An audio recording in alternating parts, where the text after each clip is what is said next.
യുക്തഃ കർമ്മഫലം ത്യക്ത്വാ ശാന്തിമാപ്നോതി നൈഷ്ഠികീം അയുക്തഃ കാമകാരേണ ഫലേ സക്തോ നിബധ്യതേ. യുക്തഃ ഈശ്വരായ കർമാണി കരോമി ന മമ ഫലായ ഇത്യേവം സമാഹിതഃ സൻ കർമ്മഫലം ത്യക്ത്വാ മോക്ഷാഖ്യാം ശാന്തിം നൈഷ്ഠികീം നിഷ്ഠായാം ഭവാം സത്വശുദ്ധി ജ്ഞാനപ്രാപ്തി സർവകർമ്മസന്യാസ ജ്ഞാനനിഷ്ഠാ ക്രമേണ ഇതി ആപ്നോതി. യുക്തഃ കർമ്മഫലം ത്യക്ത്വാ ശാന്തിമാപ്നോതി നൈഷ്ഠികം. യുക്തഃ എന്ന് വെച്ചാൽ യോഗി, അതായത് കർമ്മയോഗി. വേറൊരർത്ഥം വൺ ഹു ഈസ് കണക്റ്റഡ് എന്നാണ് ആ വാക്കിനർത്ഥം യുക്തഃ എന്നുള്ളത്. എന്തിനോട് കണക്ഷൻ അയാൾക്കുണ്ട്? He is connected with his own real self.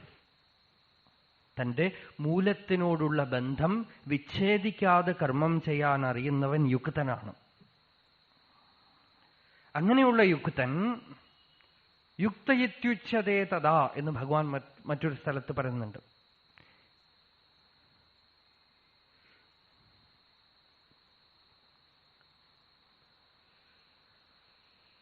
യോഗമാണ് ആ യോഗസ്ഥിതി. ഞാൻ ഉദിയാതെ ഉള്ള നില, നാം അതുവായി ഉള്ള നില.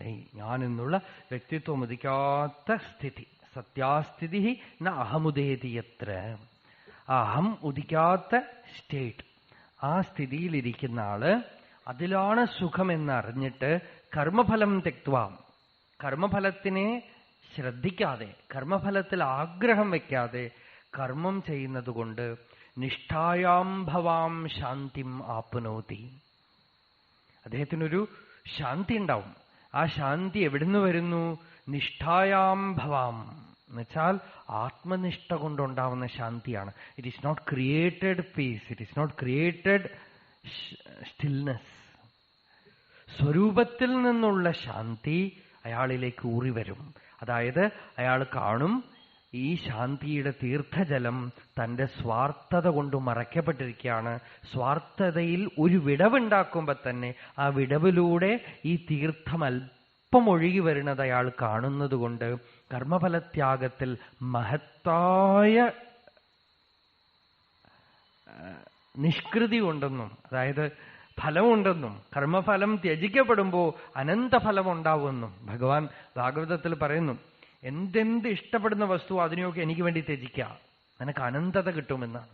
യദ്യത് ഇഷ്ടതമം ലോകേ യച്ഛ അതിപ്രിയതമമാത്മനഃ തത്തൻ നിവേദയേൻ മഹ്യം തദാനന്ത്യായ കൽപ്പതേ. നീ അനന്തതയ്ക്ക് പാത്രനായിട്ട് തരും. ഏറ്റവും ഇഷ്ടപ്പെട്ടത് എന്താ? എന്നെ തന്നെ. എന്നെ തന്നെ ഇങ്ങനെ അർപ്പിച്ചാലോ? ആരും അർപ്പിക്കില്ല. വായു കൊണ്ടൊക്കെ വേണമെങ്കിൽ പറയാം അല്ലേ. നമ്മളൊരു 50 പൈസ കൊണ്ടുപോയിട്ട് ഇങ്ങോട്ട് ചുറ്റി പിന്നെ ഇങ്ങോട്ട് ചുറ്റി എന്നിട്ടാണ് ആ ഉണ്ടിയിലിടുന്നത്.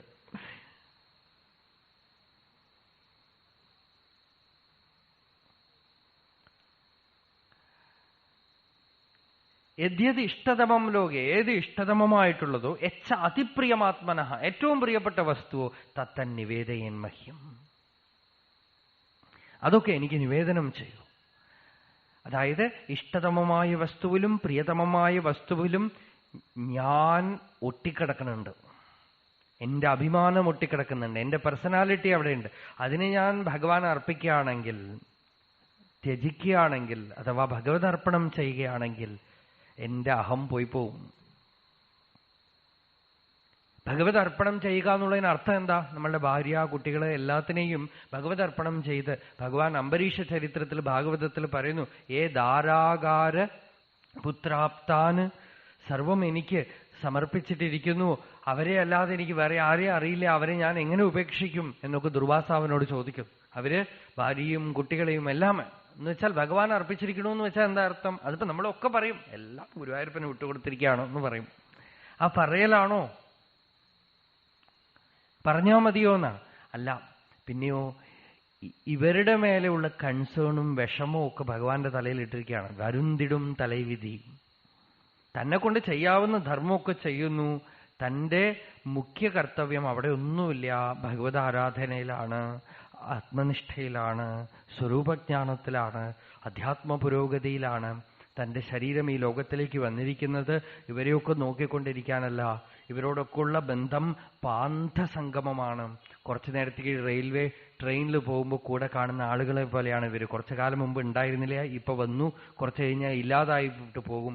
അതുകൊണ്ട് ഇതിനു വേണ്ടിയിട്ട് മുഖ്യ ലക്ഷ്യത്തിനെ മറന്നുകളയാൻ പാടില്ല എന്ന് തീരുമാനിച്ചവനാണ് യുക്തനായിട്ടുള്ളത്. അവരെയൊക്കെ അതിനുവേണ്ടി അവരൊന്നും വെറുക്കണമൊന്നുമില്ല. തന്റെ ധർമ്മം അനുസരിച്ച് അവർക്ക് എന്തൊക്കെ ചെയ്യണോ അതൊക്കെ ചെയ്യുന്നുണ്ട്. ബാക്കിയൊക്കെ ഭഗവാൻ വിട്ടുകൊടുത്തിരിക്കുകയാണ്. കാണാപ്പുറം വായിക്കരുത് എന്ന് പറയില്ലേ, അതായത് അവരുടെ ജീവിതത്തിൽ ഇനി എന്ത് വരുമെന്നോ അതിനെക്കുറിച്ചുള്ള കൺസേണോ വിഷമമോ അതൊന്നും ഭക്തനില്ല. ഇതാണ് ഉത്തമ ഭക്തന്റെ ലക്ഷണം. അനുദ്വേഗനാണവൻ, ഉദ്വേഗമില്ല, യാതൊരു ഉദ്വേഗവുമില്ല ഭക്തന്. എന്താന്ന് വെച്ചാൽ ഇവരെയൊക്കെ ഞാൻ നോക്കണം എന്നുള്ള ടെൻഷൻ ഉണ്ടെങ്കിലല്ലേ ഉദ്വേഗം. ഒന്നുമേ ഇല്ല.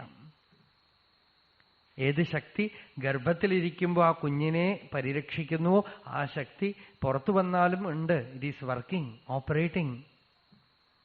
അത് നോക്കിക്കൊള്ളൂ. അതെങ്ങനെയാണെന്ന് വെച്ചാൽ അങ്ങനെ ആവട്ടെ, അതിന് തലയിലെഴുത്ത് പോലെ ആവട്ടെ. താൻ തന്റെ മുഖ്യ ലക്ഷ്യത്തിന് വിടുന്നേയില്ല. അപ്പോഴോ യോഗക്ഷേമം വഹാമ്യഹം എന്ന ഭഗവാന്റെ ആത്മശക്തി അതിന് പ്രവർത്തിക്കേണ്ടി വരും. അങ്ങനെ അതാണ് ഭഗവത് അർപ്പണം ചെയ്യൽ എന്ന് പറയുന്നത്. അങ്ങനെയുള്ള ആള് ശാന്തി വാപ്നോതി നൈഷ്ഠിക്കും. അയാളുടെ ശാന്തി ഒരിക്കലും നഷ്ടമാവില്ല.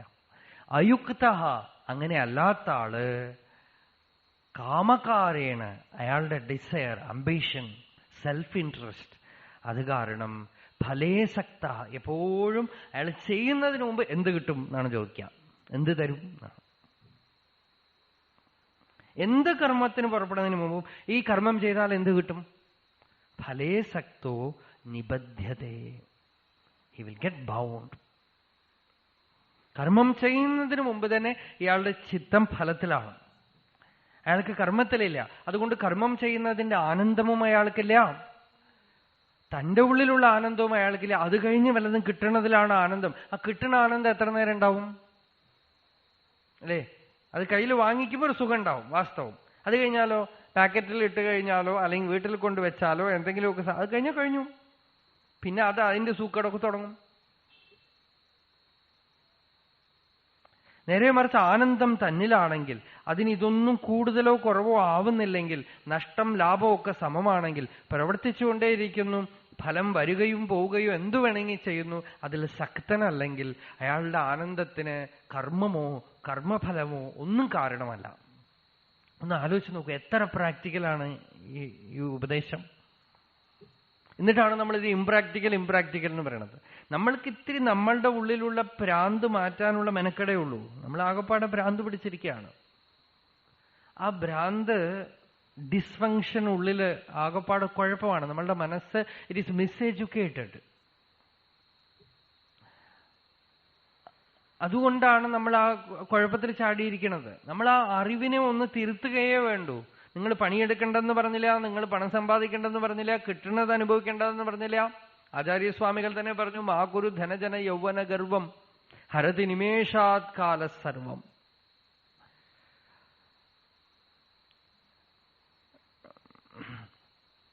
നിജകർമ്മോപാത്തം വിത്തം തേന വിനോദയ ചിത്തം എന്ന്. നിങ്ങൾ കർമ്മം ചെയ്തിട്ട് എന്താ കിട്ടണമെന്ന് വെച്ചാൽ അതുകൊണ്ട് നിങ്ങൾ അനുഭവിച്ചോളാം.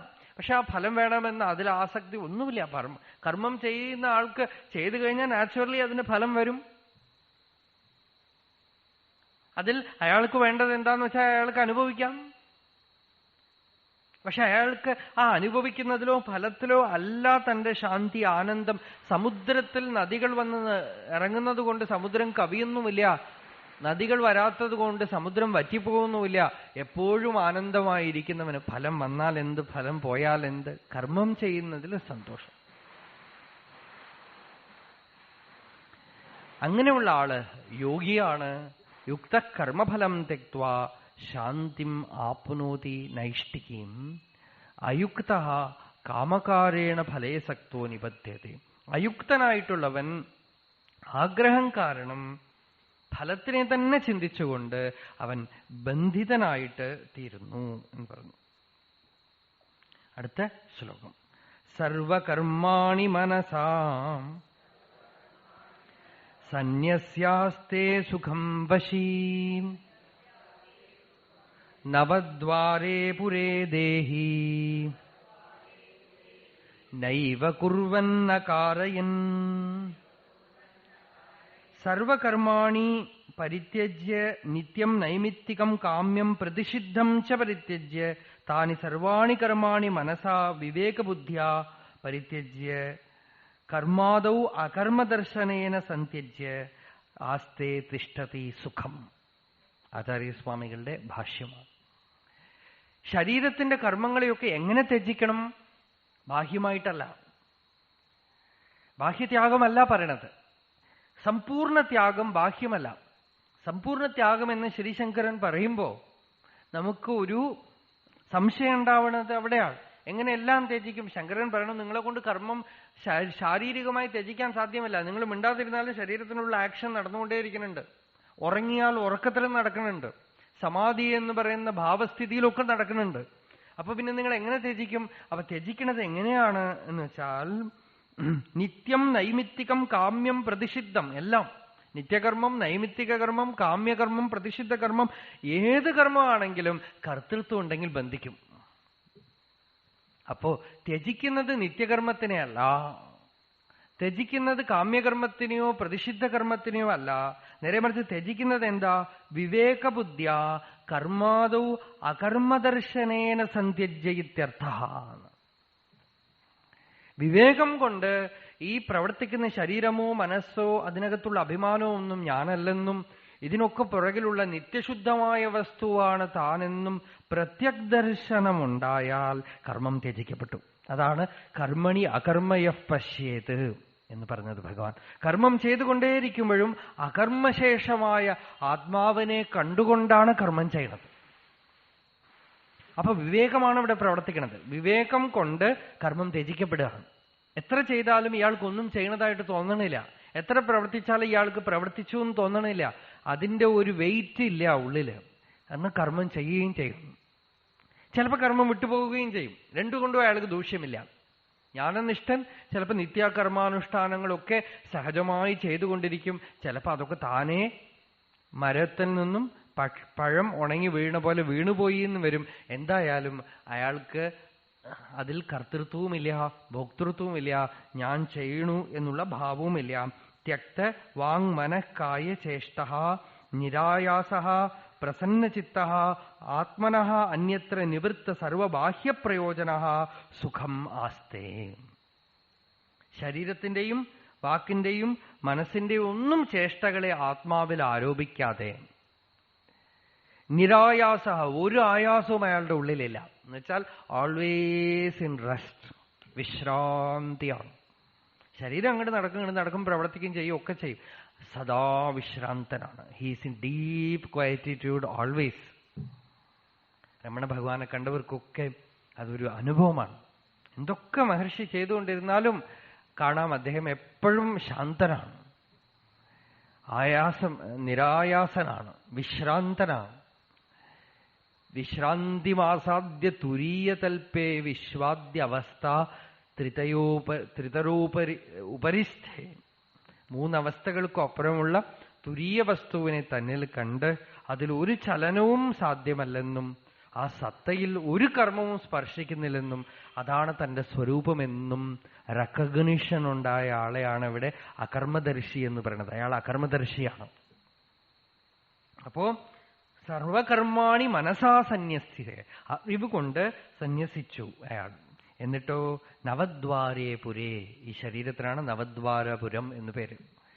നൈവ കുർവൻ ന കാരയൻ, ഈ ശരീരം പലതും ചെയ്യുമ്പോഴും ആ ദേഹി അതിനകത്ത് നിശ്ചലതയെ കണ്ടതുകൊണ്ട് ഒന്നും ചെയ്യുകയോ ചെയ്യിപ്പിക്കുകയോ ചെയ്യുന്നില്ല. നൈവ കുർവൻ ന കാരയൻ നിവൃത്ത സർവബാഹ്യപ്രയോജന, ബാഹ്യമായ ലോകത്തിൽ നിന്നും തനിക്കിനി ഒന്നും കിട്ടാനില്ലാത്തതുകൊണ്ട് നിവൃത്തനായി ശാന്തനായി സുഖമായി ഇരിക്കുന്നു. അങ്ങനെ ഇതാണ് ജ്ഞാനനിഷ്ഠയുടെ പരമകാഷ്ഠ എന്ന് പറയണത്. ഇവിടെ ശാന്തി സഹജമായിട്ട് തീർന്നു, കർമ്മവിമുക്തി സഹജമായിട്ട് തീർന്നു. ആ സ്ഥിതിയിൽ അപ്പോ നമുക്കൊരു സംശയം വരും. ഭഗവാൻ നമ്മൾക്ക് കർത്തൃത്വം വെച്ചിട്ടില്ലേ? എല്ലാവരും ഗീതയെ ഈസി ആയിട്ട് കോട്ട് ചെയ്യുന്നത് അങ്ങനെയാണ്. ഗീതയിൽ കൃഷ്ണൻ എന്താ പറഞ്ഞിരിക്കുന്നത്? അവനവന്റെ ഡ്യൂട്ടി ചെയ്യാം. ഞാൻ അതുകൊണ്ട് ഗീതയെ ഫോളോ ചെയ്യുന്ന ആളാണ്. ഒരുപാട് ആളുകൾ പറയും, വളരെ അഭിമാനത്തോടെ പറയും, ഞാൻ ഗീതയിൽ പറഞ്ഞ പോലെ ജീവിക്കുന്ന ആളാണ്, ഞാൻ എന്റെ ഡ്യൂട്ടി ചെയ്യും. അടുത്ത ദിവസം ചിലപ്പോ പാരലിറ്റിക് അറ്റാക്ക് വന്ന് കയ്യും അനക്കാൻ വയ്യ, കാലും അനക്കാൻ വയ്യ. അപ്പോ അദ്ദേഹത്തിനോട്, എന്താ ഡ്യൂട്ടി ചെയ്യാൻ പോണില്ലേ? പറ്റണില്ല, ഡ്യൂട്ടിയൊക്കെ ചെയ്യണമെന്നുണ്ട്, പറ്റണില്ല. അപ്പൊ ആരാ ഇപ്പൊ ഈ ഗീത പറഞ്ഞ പോലെ ചെയ്യാൻ പോണപ്പോ? ഇപ്പൊ ഗീതയൊക്കെ പറഞ്ഞു ഡ്യൂട്ടി ചെയ്യണമെന്ന് കൃഷ്ണൻ പറഞ്ഞു. ഒരു പാരാലിറ്റിക് അറ്റാക്ക് വന്ന് അനങ്ങാൻ വയ്യാത്ത ആളുടെ അടുത്താണ് കൃഷ്ണൻ പറയണത്, മൺവെട്ടി എടുത്ത് കിളയ്ക്കണതാണ് നിങ്ങളുടെ ഡ്യൂട്ടി, ചെയ്യൂ എന്ന് പറയുകയാണെങ്കിൽ ഇയാൾ എന്ത് ചെയ്യും? ഏറ്റവും വലിയ മിസ്അണ്ടർസ്റ്റാൻഡിംഗ് ആണിത്. നമ്മൾ എല്ലാ മതാചാര്യന്മാർക്കും പോലും വന്നിട്ടുള്ള ഒരു തെറ്റിദ്ധാരണ അതാണ്. അതായത് ആളുകൾക്ക് സ്വയം കർത്തൃത്വം ഉണ്ടെന്ന് ധരിച്ചിട്ട് നിങ്ങൾ ഇന്നത് ചെയ്യൂ, ഇന്നത് ചെയ്യാൻ പാടില്ല എന്നൊക്കെ വിധിക്കുമ്പോ അവർക്ക് ചെയ്യാൻ സാധിക്കുമെങ്കിൽ എളുപ്പത്തിൽ ചെയ്യുമല്ലോ. എല്ലാവരും ആ മഹാമായയുടെ കയ്യിൽ വെറും യന്ത്രമാണ്. പിന്നെ അപ്പൊ നമ്മൾ എങ്ങനെ ഫ്രീ ആവും? ഈ അറിവുള്ളിൽ ഉണ്ടാവട്ടെ. അതാണ് അടുത്ത ശ്ലോകം. ന കർത്തൃത്വം ന കർമാണി ലോകസ്യ സൃജതി പ്രഭുഃ ന കർമ്മഫല സംയോഗം സ്വഭാവസ്തു പ്രവർത്തതേ. ന കർത്തൃത്വം സ്വതഃ കുരു ഇതി ന അപി കർമാണി ഈപ്സിതാനി പ്രഭുഃ ആത്മാ ഉത്പാദയതി ന അപി കർമ്മഫല സംയോഗം ഉത്പാദയതി. യദി കിഞ്ചിദപി സ്വയം ന കരോതി ന കാരയതി ച ദേഹി കഹ തർഹി കുർവൻ കാരയൻശ്ച പ്രവർത്തതേ. സ്വഭാവസ്തു സ്വഭാവഃ സ്വഭാവഃ അവിദ്യാലക്ഷണാ പ്രകൃതി മായാ പ്രവർത്തതേ. അപ്പോ അന്തര്യാമി, ഉള്ളിലുള്ള നമ്മളുടെ യഥാർത്ഥ സ്വരൂപം ഒരു കർമ്മവും ചെയ്യുന്നില്ല, ഒന്നും ചെയ്യിപ്പിക്കണില്ല എന്ന് പറഞ്ഞു കഴിഞ്ഞ ശ്ലോകത്തില്. ഈ ജഡശരീരം തനിയെ ചെയ്യുവോ? അതിന് കർത്തൃത്വം ഉണ്ടോ? ശരീരം എവിടെങ്കിലും ഞാൻ എന്ന് പറയണ്ടോ? ഒരാളുടെ കൈ മുറിച്ചു മാറ്റിയാൽ ആ കൈക്ക് ഞാൻ എന്നുള്ള അനുഭവം ഉണ്ടാവോ? ഇന്ന ആളുടെ കൈയാണെന്ന് പറയൂ? അത് കാല് മുറിച്ചു മാറ്റിയാൽ ആ കാലിന് പ്രത്യേകിച്ചൊരു ഞാനെന്ന അനുഭവം ഉണ്ടോ? ഇല്ല. അതിനും കർത്തൃത്വം ശരീരത്തിനുമില്ല, ആത്മാവിനുമില്ല. പിന്നെ ആരാണ്? ശരീരവുമല്ല, ആത്മാവുമല്ലെങ്കിൽ പിന്നെ ആരാണ് ഞാൻ കർമ്മം ചെയ്യണു, ഞാൻ കർമ്മഫലം അനുഭവിക്കുന്നു, എനിക്ക് ബുദ്ധിമുട്ടുണ്ട്, എനിക്ക് ദുഃഖമുണ്ട്, എനിക്ക് സംസാരം എന്നൊക്കെ പറയണത് എന്താണ്? സ്വഭാവ, അഹങ്കാരം. അതിന് തന്നെയാണ് സ്വഭാവം എന്ന് പേര്. നമ്മളുടെ പേഴ്സണാലിറ്റി, പേഴ്സണൽ ഇമേജ്.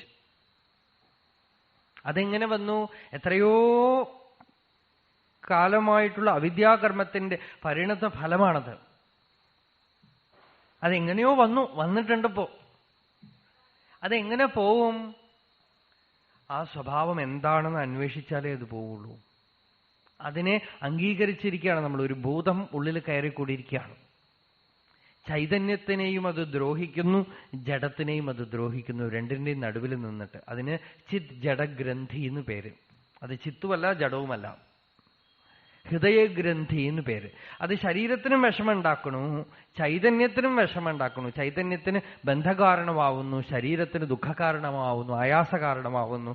അതിനാണ് ആ അഹങ്കാരം, അജ്ഞാനം ആണ് രണ്ടിനും നടുവിൽ നിന്നിട്ട് ഞാൻ കർത്താവാണ്, ഞാൻ ഭോക്താവാണെന്നൊക്കെ പറയണത്. എത്രയൊക്കെ അല്ല എന്ന് പറഞ്ഞാലും പിന്നെയും അത് പുറപ്പെട്ടിട്ട് ജ്ഞാതേ വസ്തുനി അപി ബലവതീ വാസന അനാദിരേഷ കർത്താ ഭോക്താപ്യഹമിതി ദൃഢായാസ്യ സംസാരഹേതു പ്രത്യഗ്ദൃഷ്ട്യാത്മനി നിവസതാ സാപനേയാ പ്രയത്നാത് മുക്തിം പ്രാഹുഃ തദിഹ മുനയോ വാസനാതാനവം യത്.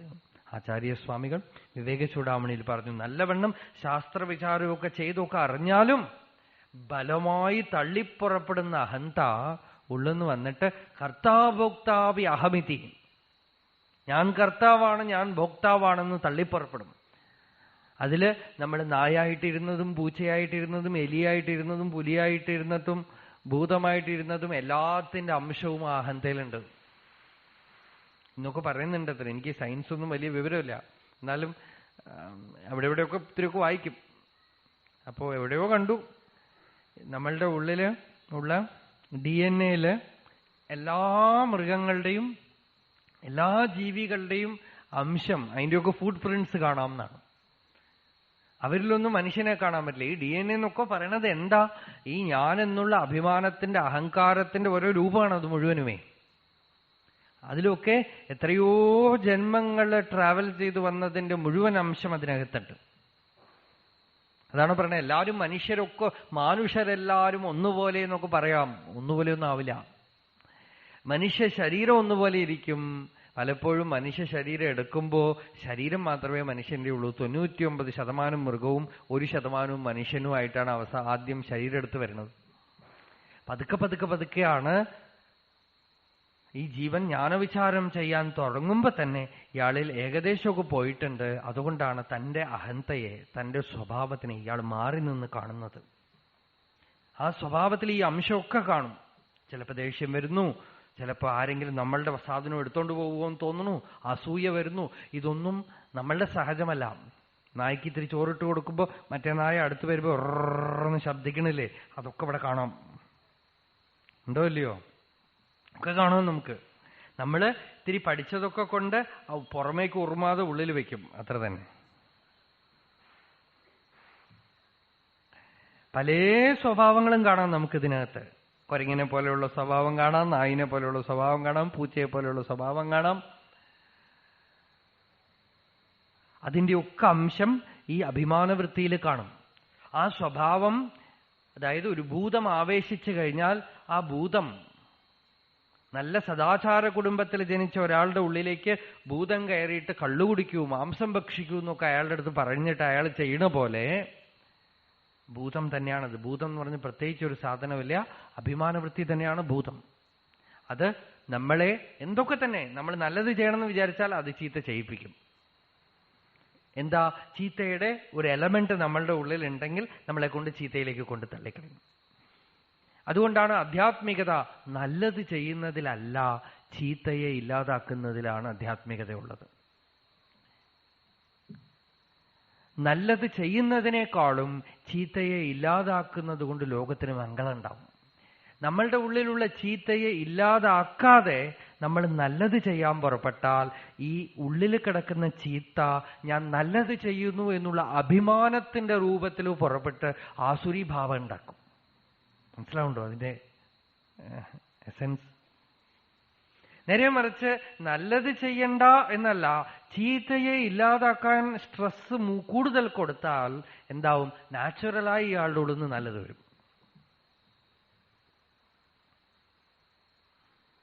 Positive actions are less important than removing negative actions.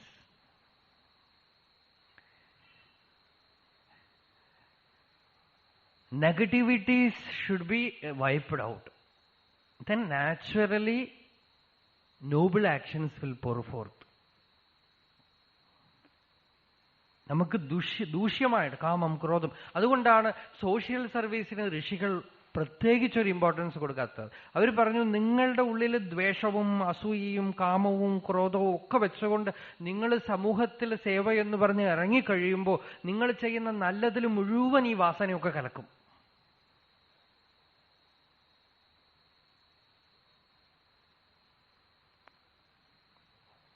നേരെ മറിച്ച് നിങ്ങളുടെ ഉള്ളിലുള്ള ഈ ദൂഷ്യമൊക്കെ കഴിയുന്നതും നീക്കി നിങ്ങൾ അടങ്ങി ഒതുങ്ങി ഒരിടത്തിരുന്നാലും ആ ഉള്ളിലുള്ള ഡൈനാമോ വളരെ പവർഫുള്ളാണ്. അത് ലോകത്തിന് മുഴുവൻ മംഗളം ചെയ്യും.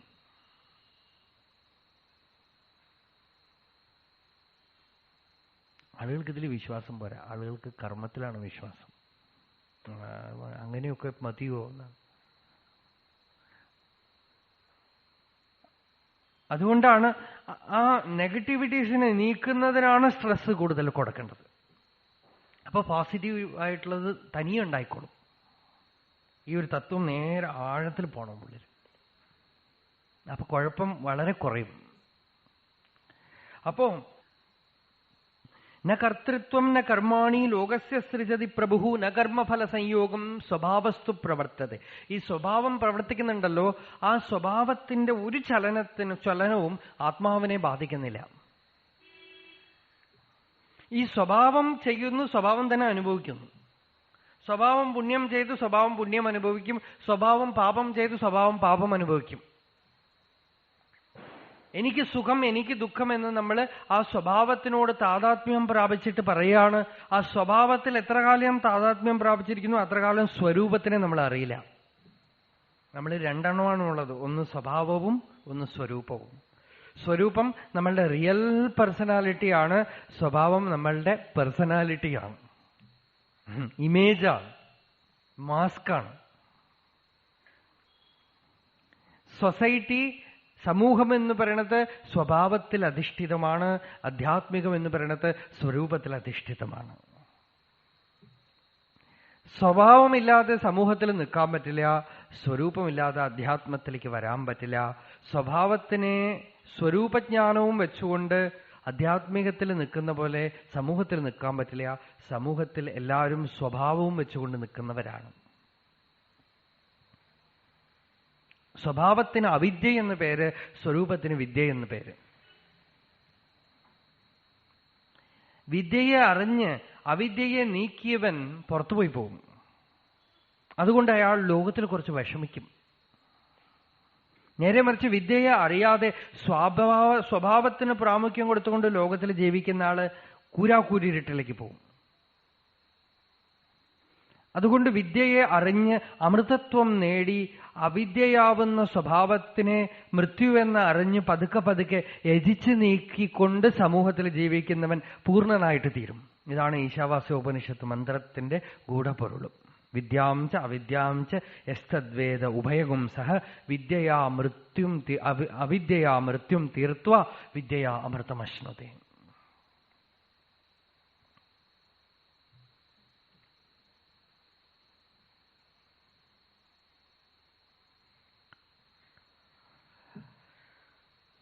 അപ്പോ ന കർത്തൃത്വം ന കർമാണി ലോകസ്യ സൃജതി പ്രഭു ന കർമ്മഫല സംയോഗം സ്വഭാവസ്തു പ്രവർത്തതെ. അടുത്ത ശ്ലോകം നോക്കൂ. നാദത്തേ കസ്യചിത് പാപം ന ചൈവ സുകൃതം വിഭുഃ അജ്ഞാനേനാവൃതം ജ്ഞാനം തേന മുഹ്യന്തി ജന്തവഃ. ന ആദത്തെ നച്ച ഗൃഹാതി ഭക്തസ്യാപി കസ്യചിത് പാപം. അന്തര്യാമിയായിട്ടുള്ള പ്രഭു ഭഗവാൻ ഭക്തന്റേതാണെങ്കിൽ പോലും പാപത്തിനെ ഒന്നും ഭഗവാൻ സ്വീകരിക്കണില്ല എന്നാണ്. നചൈവ സുകൃതം വിഭുഃ നചൈവ ആദത്തെ സുകൃതം ഭക്തൈ പ്രയുക്തം വിഭുഃ. ഭക്തന്മാരുടെ ആണെങ്കിലും അഭിമാനത്തോടുകൂടെ ചെയ്ത പുണ്യകർമ്മങ്ങളുടെ ഫലത്തിനെ ഭഗവാൻ ഏൽക്കണില്ല. കിമർത്ഥം തർഹി ഭക്തൈ പൂജാദിലക്ഷണം യാഗദാന ഹോമാദികം ച സുകൃതം പ്രയുജ്യതേ ഇതി. ഒക്കെ പച്ചയ്ക്ക് പറഞ്ഞു കഴിഞ്ഞാൽ വിഷമാണ്. ആചാര്യസ്വാമികൾ പറയാണ്, അങ്ങനെയാണെങ്കിൽ ഈ ആളുകള് പൂജയും യാഗവും ദാനവും ഹോമവും മുതലായിട്ടുള്ള പുണ്യകർമ്മങ്ങളൊക്കെ എന്തുകൊണ്ടാണ് ചെയ്യണത് എന്ന് വെച്ചാൽ, ആഹാ അജ്ഞാനേന ആവൃതം ജ്ഞാനം തേന മുഹ്യന്തി ജന്തവാഹ. അജ്ഞാനം കൊണ്ട് അകർത്തൃത്വരൂപമായിട്ടുള്ള ആത്മാവിന്റെ സ്വരൂപം മനസ്സിലാകാത്ത അജ്ഞാനം കൊണ്ടാണ് മൂഢന്മാർ ലോകത്തിലെ പലതും ചെയ്യണത് എന്നാണ്. നിങ്ങൾ നല്ലതായാലും ശരി എന്തായാലും ശരി, ചുമ്മാ ചൊല്ലറ.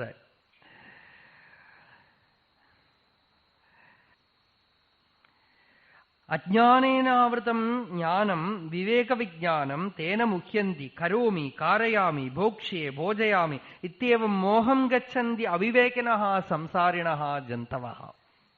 ഞാൻ ചെയ്യുന്നു, ഞാൻ ചെയ്യിപ്പിക്കുന്നു, ഞാൻ ഭുജിക്കുന്നു, ഞാൻ മറ്റുള്ളവരെ ഭുജിപ്പിക്കുന്നു എന്നൊക്കെ രീതിയിൽ അഭിമാനരൂപത്തിലുള്ള മോഹം, അതിനടിമപ്പെട്ട് സംസാരികൾ ദുഃഖത്തിനുമേലെ ദുഃഖം അനുഭവിക്കുന്നു. പിന്നെ എന്തിനാ നമ്മളുടെ ഋഷികളൊക്കെ തന്നെ ആരാധനയും പൂജയും എല്ലാം സമ്മതിച്ചു തന്നത് എന്ന് വെച്ചാൽ, നിങ്ങൾ ലൗകിക വ്യവഹാര കർമ്മങ്ങളിൽ നിന്ന് മാറി എന്തോ ചെയ്യാൻ പുറപ്പെട്ടിട്ടുണ്ടല്ലോ, ചെയ്യൂ. പതുക്കെ പതുക്കെ കുറച്ചു ദൂരം പോയി കഴിയുമ്പോ ഏതുള്ളത് കൊണ്ടാണോ കുഞ്ഞെ നീ ഉപാസിക്കുന്നത്, ഏതാണോ നിന്നിൽ ഉപാസനയ്ക്ക് ആശ്രയമായിരിക്കുന്നത്, അതാണ് നീ അന്വേഷിക്കുന്ന പൂർണ്ണവസ്തു. നേദം യതിതം ഉപാസത്തെ. ഈ ഉപാസിക്കുന്ന വസ്തുവല്ല, ഉപാസകനിൽ ആ വസ്തു കുടികൊള്ളുന്നു എന്ന് ശ്രദ്ധയെ ഉള്ളിൽ തിരിച്ചുവിടാനാണ് ഇതൊക്കെ സമ്മതിച്ചു തന്നിരിക്കുന്നത്. അല്ലാതെ ഈ കർമ്മകലാപത്തിന്റെ ബഹളം കൂട്ടൽ ഉണ്ടാക്കാൻ വേണ്ടിയിട്ടല്ല. പക്ഷെ എന്താ, ഈ ബഹുഭൂരിപക്ഷവും ഈ കർമ്മകലാപത്തിൽ പെട്ടുകിടക്കുന്നു, അല്ലാതെ അബദ്ധത്തിൽ പോലും സ്വരൂപജ്ഞാനത്തിലേക്ക് തിരിയുന്നതായിട്ട് കാണുന്നില്ല. എവിടെയെങ്കിലുമൊക്കെ ഒരു ജീവൻ പക്വപ്പെട്ടിട്ട് താൻ ആരാണ്, തന്റെ സ്വരൂപം എന്താണെന്നൊക്കെ ചോദിച്ച് ഞാൻ കർത്താവോ ഭോക്താവോ അല്ല, നിത്യശുദ്ധ ബുദ്ധമുക്ത സ്വഭാവമായ സത്യമാണ് എന്ന് പറയണം. അങ്ങനെയല്ലാത്ത ആളുകള് അജ്ഞാനേനാവൃതം ജ്ഞാനം. ജ്ഞാനം എല്ലാവരുടെ ഉള്ളിലുണ്ട്. ജ്ഞാനം എന്ന് വെച്ചാൽ ആത്മസ്വരൂപം എല്ലാവരുടെ ഉള്ളിലും സിദ്ധമാണ്. അജ്ഞാനമാവുന്ന മേഘം അതിനെ മറച്ചിരിക്കുന്നത് കൊണ്ട് പുണ്യവും പാപവും ചെയ്തുകൊണ്ടേയിരിക്കുന്നു, കൂട്ടിക്കൊണ്ടേയിരിക്കുന്നു. കിമഹം പാപമകരവം. ഞാൻ പാപം ചെയ്തുവോ പുണ്യം ചെയ്തുവോ ഇങ്ങനെയൊക്കെ ഓരോ ചിന്തകളും ഉണ്ടായിക്കൊണ്ട് സത്യത്തിനെ അറിയാതെ കർത്തൃത്വത്തോടുകൂടെ പ്രവൃത്തികൾ പെരുത്തുകൊണ്ടേ പോയിക്കൊണ്ടിരിക്കും. പക്ഷെ നമ്മൾ ചെയ്യുന്ന പുണ്യമോ പാപമോ ഒന്നും ആത്മാവിനെ ബാധിക്കുന്നേയില്ല, നമ്മളുടെ സ്വഭാവത്തിനെ ബാധിച്ചുകൊണ്ടേയിരിക്കുന്നു. അതുകൊണ്ട് സ്വഭാവത്തിൽ പുണ്യത്തിന്റെ ഫുട് പ്രിന്റ്സ് ചില സുഖസംസ്കാരമായിട്ടും പാപത്തിന്റെ ഫുട് പ്രിന്റ്സ് ചില ദുഃഖ സംസ്കാരമായിട്ടും കൂടി നമ്മളുടെ യഥാർത്ഥ സ്വരൂപമല്ലാത്തതായ വ്യക്തിത്വത്തിനെ നിലനിർത്തിക്കൊണ്ടേയിരിക്കും. വീണ്ടും വീണ്ടും ആ വ്യക്തിത്വമാണ് ശരീരം വീണു കഴിയുമ്പോൾ വേറെ ഒരു ജന്മം, വേറെ ഒരു ജന്മം, വേറെ ഒരു ജന്മം, വേറെ ഒരു ജന്മം പോയിക്കൊണ്ടേയിരിക്കും. അപ്പോ ചിലപ്പോഴൊക്കെ നല്ല പണക്കാര കുടുംബത്തിൽ ജനിക്കും. പറയും നമ്മളുടെ മുത്തശ്ശൻ ചെയ്ത പുണ്യം ഒക്കെ പണമൊക്കെ സമ്പാദിച്ചു വെച്ചിട്ടുണ്ട്, എനിക്ക് ₹1,00,000 കൊടുത്ത് മറ്റേ കഥ പറഞ്ഞ പോലെ ശാപ്പാട് കഴിക്കാം, എല്ലാത്തിനും വേണ്ട വക വെച്ചിട്ടുണ്ട്, ഞാൻ എല്ലാ കാര്യങ്ങളും ചെയ്യുന്നു. യക്ഷ്യേ ദാസ്യാമി മോദിഷ്യേ ഇത്യജ്ഞാന വിമോഹിതാഹ. ഭഗവാൻ തന്നെ പറയുന്നുണ്ട്, ഞാൻ ധാരാളം യാഗം ചെയ്യുന്നു, പൂജ ചെയ്യുന്നു, ഹോമം ചെയ്യുന്നു, നല്ല കാര്യങ്ങളൊക്കെ ചെയ്യുന്നു, എത്ര പേര് ഊണ് കൊടുക്കണു എല്ലാം പറയും. ഇത്യജ്ഞാന വിമോഹിതാഹ. ചീത്തകർമ്മങ്ങളിലാണെങ്കിലും അവിടെ പിന്നെ പറയേ വേണ്ട. അവിടെ ആസുരീം മോഹിനിയും പ്രകൃതിയും ആശ്രിതാഹ. ആസുരഭാവത്തിനെ ആശ്രയിച്ച് ആരെ തട്ടിയിട്ടാണെങ്കിലും വേണ്ടില്ല, പറ്റിച്ചാണെങ്കിലും വേണ്ടില്ല, എനിക്ക് സുഖം അനുഭവിക്കണമെന്ന് അവിടെ പോയി പ്രവർത്തിക്കും. ഇതൊക്കെ തന്നെ ഉള്ളിലുള്ള ഈ ഭൂതം. ആ ഭൂതം നമ്മളൊക്കെ ഭൂതമാണ്, നടമാടുന്ന ഭൂതങ്ങളാണ് നമ്മളൊക്കെ. ആ അഹം എന്താണ്, ഞാൻ എന്താണ്, ഞാൻ ആരാണ് എന്ന് വിചാരജ്ഞാനം കൊണ്ട് ഞാൻ എന്ന ഈ അഹങ്കാരത്തിനെ അന്വേഷിച്ചു നോക്കി അതിനെ മൂലത്തിൽ അടക്കിക്കളയുമ്പോൾ സൂര്യതുല്യം അവിടെ ആത്മതത്വം പ്രകാശിക്കും. അജ്ഞാനം നീങ്ങുമ്പോൾ ജ്ഞാനം പ്രകാശിക്കും. ആ ജ്ഞാനം നമ്മളെ സ്വതന്ത്രമാക്കും. യാതൊന്നും നമ്മളെ സ്പർശിക്കുന്നില്ലെന്നറിയും. കർമ്മണാനോ വർദ്ധതേനോ കനീയാൻ എന്നൊക്കെ ഉപനിഷത്ത് പറയുന്ന കർമ്മം കൊണ്ട് അയാൾ വർദ്ധിക്കുകയോ കുറയുകയോ ചെയ്യാത്ത പൂർണ്ണത്തിൽ പ്രതിഷ്ഠിതനായിട്ട് തീരും. അതാണ് ഗുണാതീത സ്ഥിതി, ഗീതയുടെ ലക്ഷ്യസ്ഥാനം എന്നൊക്കെ പറയണത്. അതിലേക്ക് ആണ് ഭഗവാൻ നമ്മളെ കൂട്ടിക്കൊണ്ടുപോകുന്നത്. അടുത്ത ശ്ലോകം നോക്കൂ. ജ്ഞാനേന തു തദജ്ഞാനം യേഷാം നാശിതമാത്മനഃ തേഷാം ആദിത്യവത് ജ്ഞാനം പ്രകാശയതി തത്പരം.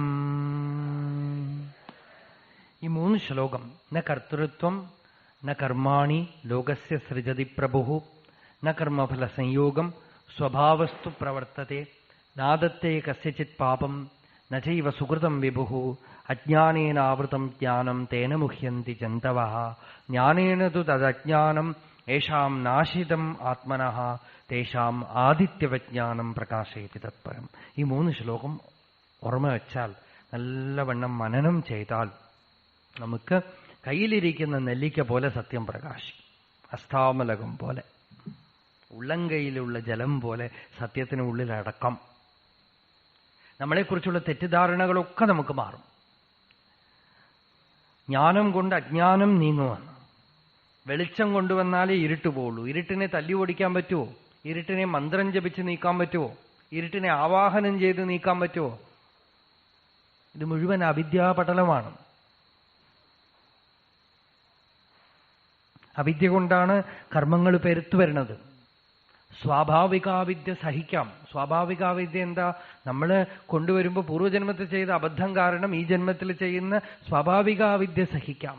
പക്ഷേ നമ്മളായിട്ട് പെരുപ്പിക്കുന്ന അവിദ്യ ഉണ്ടല്ലോ, നമുക്ക് വലിയ ബന്ധകാരമായിട്ട് തീരും. അപ്പൊ അതൊന്നും ഒഴിയാൻ എന്താ വഴി? നമ്മളെ ആദ്യം നമ്മൾ അറിയണം. നമ്മളെക്കുറിച്ച് തന്നെ we should have a right vision. നമ്മൾ എന്താണ്, ഞാൻ ആരാണ്? സദാ ഞാൻ ഞാൻ എന്ന് പറയണ്ടല്ലോ, ഒപ്പൊക്കെ ഇടണ്ടല്ലോ. ഈ ഒപ്പിടുന്ന ആളാണോ ഞാൻ? ഈ ശരീരമാണോ ഞാൻ? ഈ ശരീരം അനുസ്യൂതം പരിണമിച്ചുകൊണ്ടിരിക്കുമ്പോഴും ഞാൻ ഒട്ടും പരിണമിക്കാതെ ഇരിക്കുന്നതായിട്ടാണല്ലോ എന്റെ അനുഭവം, അല്ലേ? അനുഭവത്തിൽ നമുക്കൊരു പരിണാമമില്ലല്ലോ, അതേ ആളാണല്ലോ ഞാൻ. പക്ഷെ ശരീരം 2 വയസ്സിലുള്ള ഫോട്ടോ എടുത്ത് നോക്കുമ്പോൾ ഒരുപാട് മാറി. 2 വയസ്സിലുള്ള ഫോട്ടോ എടുത്ത് നോക്കുമ്പോൾ അന്ന് ചിന്തിച്ചിരുന്നൊന്നുമല്ല ഇന്ന് ചിന്തിക്കുന്നത്, ചിന്തകളൊക്കെ മാറി. 4 വയസ്സിൽ എനിക്ക് എന്തൊക്കെ ആശയങ്ങളാണോ എന്റെ ഉള്ളിലുണ്ടായിരുന്ന ആ ആശയങ്ങളൊന്നുമല്ല ഇന്ന്. അന്ന് ഞാൻ എന്നെക്കുറിച്ച് എന്തൊക്കെ ഭാവന ചെയ്തിരുന്നോ ആ ഭാവനകളൊന്നും ഇന്നില്ല.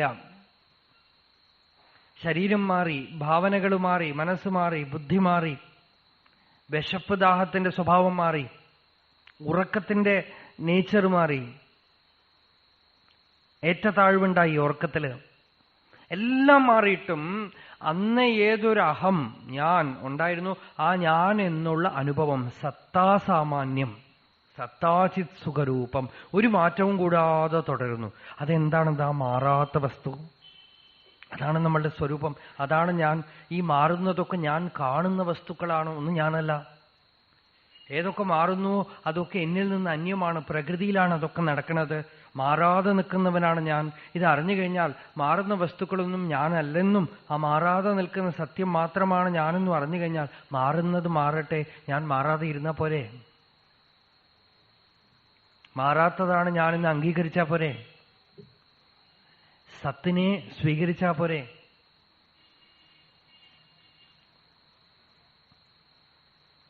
സത്തിനെ സ്വീകരിക്കുന്നത് എങ്ങനെ നടക്കും? സ്വീകരിക്കണം എന്ന് പറയണ്ടല്ലോ, ആ സത്താണ്. ഇപ്പൊ സത്തിനെ കാണിച്ചു തരുന്നുണ്ടല്ലോ. ശരീരം പരിണമിക്കുന്നു, മനസ്സ് പരിണമിക്കുന്നു, ഞാൻ എന്നുള്ള അഭിമാനം പരിണമിക്കുന്നു. അതിനൊക്കെ പുറകിൽ ഒരു പരിണമിക്കാത്ത സത്തയുണ്ട്. ജാഗ്രത്തിൽ ശരീരമുണ്ട്, മനസ്സുണ്ട്, ഞാനുണ്ട്. സ്വപ്നത്തിൽ ശരീരമില്ല, മനസ്സ് മാത്രം പ്രവർത്തിക്കണു, ഞാനുണ്ട്. സുഷുപ്തിയിൽ ശരീരവുമില്ല, മനസ്സും പ്രവർത്തിക്കണില്ല, ഞാനുണ്ട്. സുഖമായി ഉറങ്ങുന്ന അവസ്ഥയിൽ ഈ വ്യക്തിത്വം ഇല്ലാത്തപ്പോഴും സുഖരൂപത്തിൽ ഞാനുണ്ട്.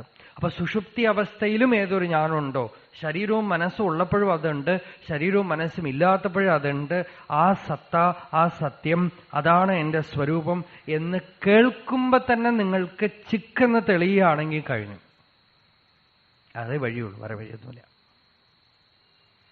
അതിനാണ് പ്രത്യഭിജ്ഞ എന്ന് പറയാം. ശബ്ദത്തിന് അചിന്ത്യ ശക്തിയുണ്ട്. ആര് സ്വാനുഭവമുള്ളവരോ അവര് പറയുമ്പോ ആ ശബ്ദത്തിൽ സ്ഫോടമുണ്ട്, ധ്വനിയുണ്ട്. ആ ശബ്ദത്തിനോടുകൂടെ ചിത്ശക്തി കലർന്നു വരും. ശ്രദ്ധയും ആദരവോടുകൂടെ സ്വീകരിക്കാമെങ്കിൽ കേൾക്കുന്ന സമയത്തിൽ അത് അപ്പൊ തന്നെ തെളിയും. അതാണ് അതിനുള്ള ഒരേ ഒരു വഴി, വേറെ വഴിയൊന്നുമില്ല. ശ്രദ്ധാശക്തി ശബ്ദം കൊണ്ട് ആഹതമായിട്ട് നമ്മളിൽ ഇരിക്കും. അപ്പോ ശ്രദ്ധ ശരീരം, മനസ്സ്, ബുദ്ധികളിലൊന്നും പെട്ട് കറപ്റ്റഡ് ആവാതെ സത്യത്തിൽ ലഗ്നമായിട്ട് തീരും.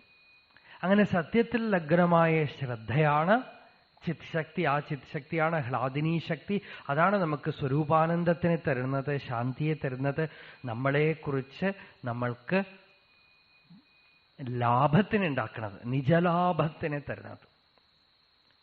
അപ്പോ അജ്ഞാനത്തിനെ ആ ശ്രദ്ധാശക്തി നീക്കുകയും ചെയ്യും, ജ്ഞാനത്തിനെ തെളിച്ചപ്പെടുത്തി തരികയും ചെയ്യും.